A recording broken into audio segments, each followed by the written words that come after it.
The dashboard screen flickered once. Then the words appeared, white against black, calm as a heartbeat. Obstacle detected. Brake now. But the road ahead was empty. Asphalt stretching into darkness. Nothing but trees and the black New Jersey sky. Caleb Hartley stared at the warning. His GPS had flickered and lied 10 minutes earlier. The blue line curving away from the highway into trees so thick the sky disappeared. Construction ahead, the screen had claimed. Rerouting. There was no construction. There was only the road. 10 miles of asphalt winding through West Milford, past a lake where a boy drowned in 1977 and was found standing upright at the bottom, eyes open, arms reaching. Past the ruins of Cross Castle, burned down in the 1920s by park rangers who refused to say what they saw inside. The road remembers everything that dies beside it. And in the passenger seat, the seat that had been empty since they crossed the state line, a shadow with no face leaned forward and exhaled. The sound was not breath. It was a name. His name. Spoken from inside the car. This is Case File 102.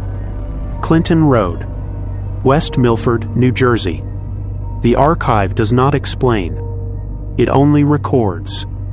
It recorded the temperature inside a 2026 MG Hector dropping to 41 degrees while the heater ran at maximum. It recorded a black Labrador retriever named Leo growling at an empty passenger seat for 11 consecutive miles.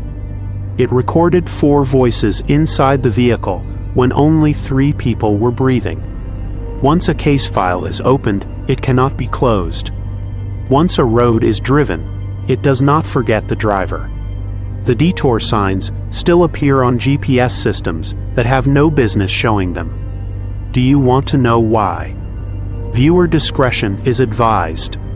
The following account contains descriptions that may disturb some audiences. The road has a memory, not metaphor. Memory. And on February 18, 2026, at 11:43 p.m., a man named Caleb Hartley drove onto Clinton Road and gave it a new one. Caleb was not alone. His wife Rebecca sat behind him, their infant daughter asleep against her chest. His sister-in-law Naomi rode passenger. In the cargo space, Leo lay curled on a blanket, twitching through a dream he would not finish. "Where are we?" Rebecca leaned forward, her voice tight. "Cale, I don't recognize any of this. GPS rerouted.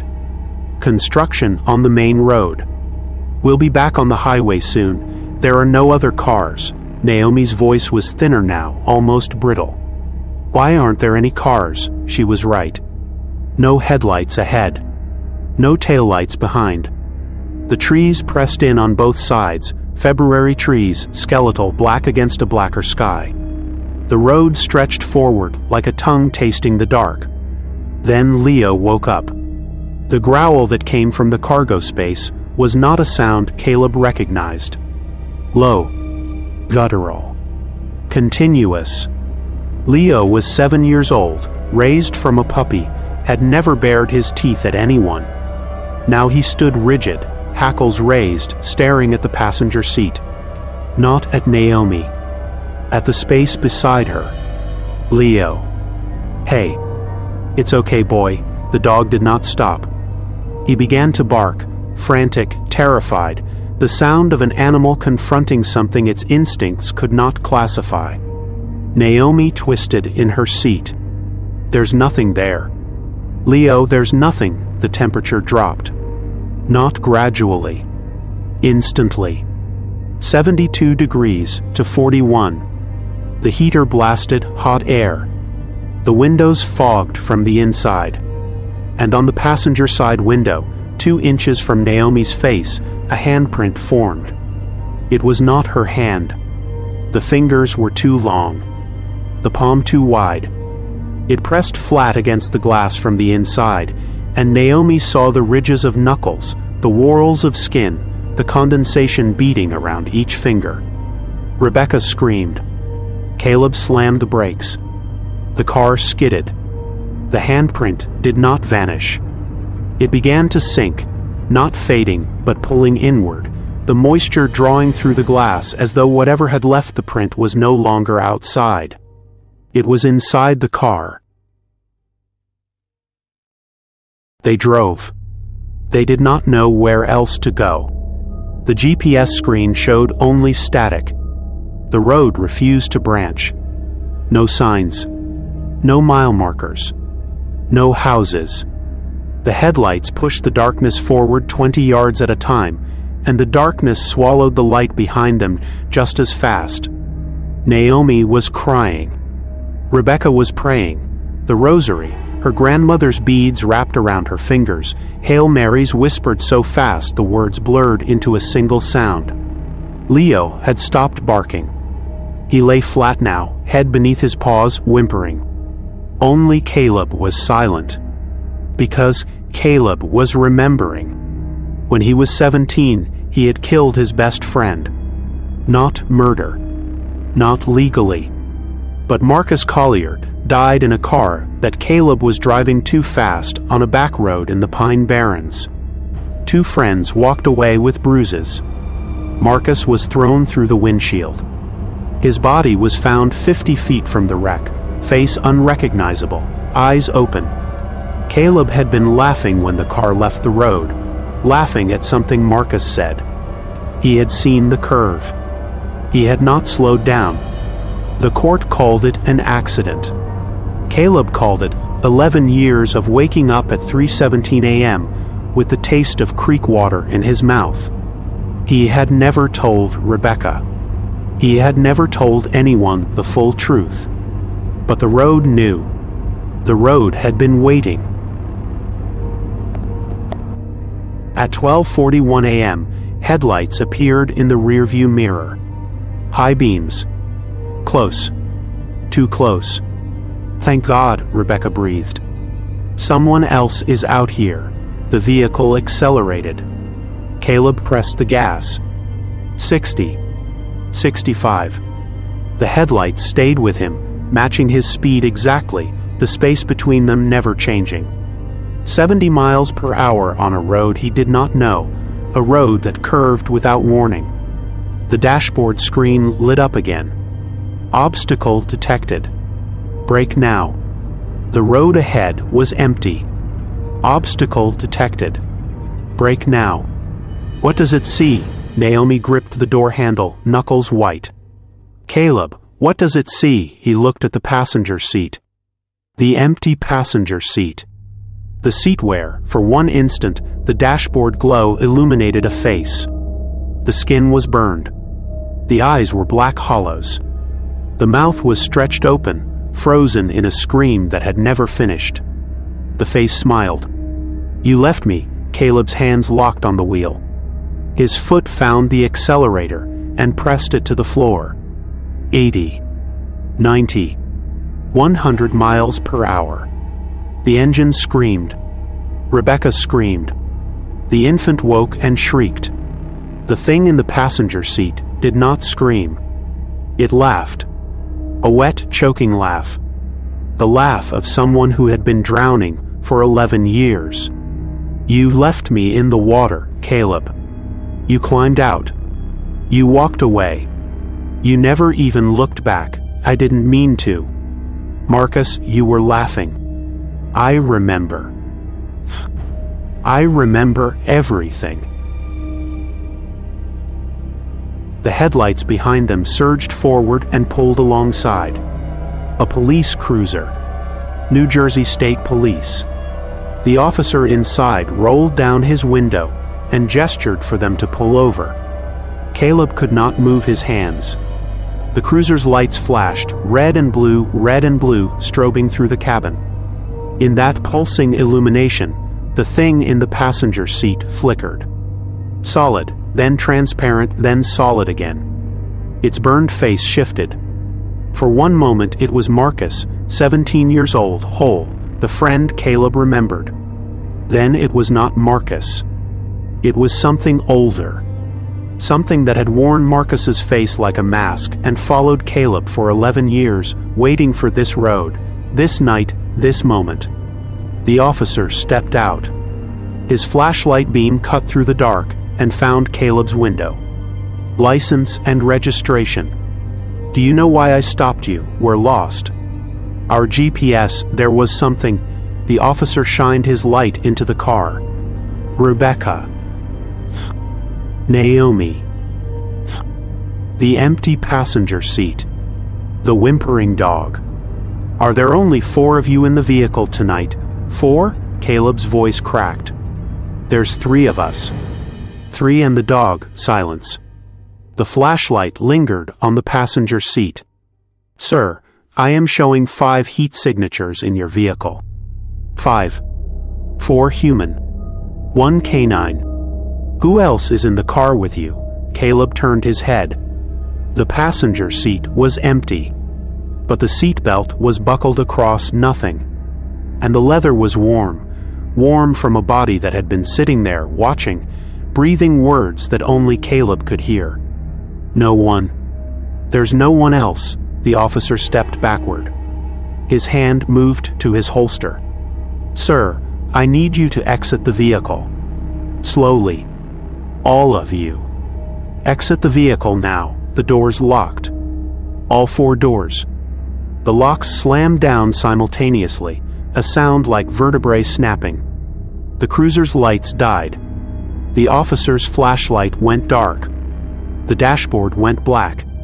The engine cut. In the absolute silence, a voice spoke from the back seat.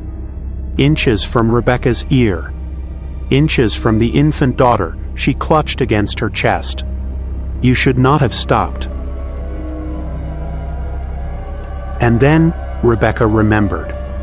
The diner. 2 hours ago, or a lifetime ago, a diner off the highway where a waiter with hollow eyes had leaned down to take their order and seen the infant in Rebecca's arms. His face had changed.